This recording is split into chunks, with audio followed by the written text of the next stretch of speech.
Ciao a tutti, sono venuto a dare un'occhiata qua in montagna a Novezza per vedere un po' la situazione neve.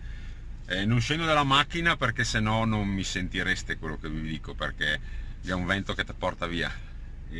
Comunque vabbè, il fronte freddo di cui vi parlavo nell'ultimo video che abbiamo postato sulla pagina è arrivato abbastanza puntuale, nel senso che nella scorsa notte ha portato delle piogge, delle precipitazioni, seppur non abbondanti come avevamo ipotizzato, un po' su quasi tutto il Veronese, soprattutto nelle zone montane a ridosso della pedemontana, e a 800-1000 metri è tornata la neve.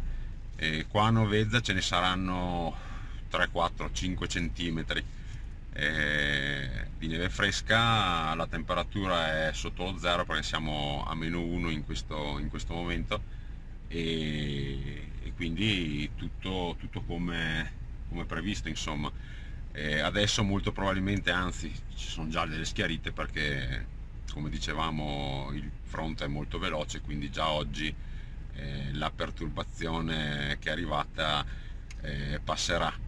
Adesso provo a scendere dalla macchina per farvi capire la velocità del vento, e niente, dai, insomma, un po' di pioggia, pochissima purtroppo è arrivata. Va bene così. Diciamo che l'inverno, che finirà tra qualche giorno, si è preso una piccola rivincita, seppur breve. Purtroppo domani mattina bisognerà stare un pochino attenti in pianura, perché potrebbero scendere sotto lo zero anche le temperature. Magari ne parliamo, e questo ripeto non è un bene, comunque ne parliamo nelle previsioni di oggi pomeriggio.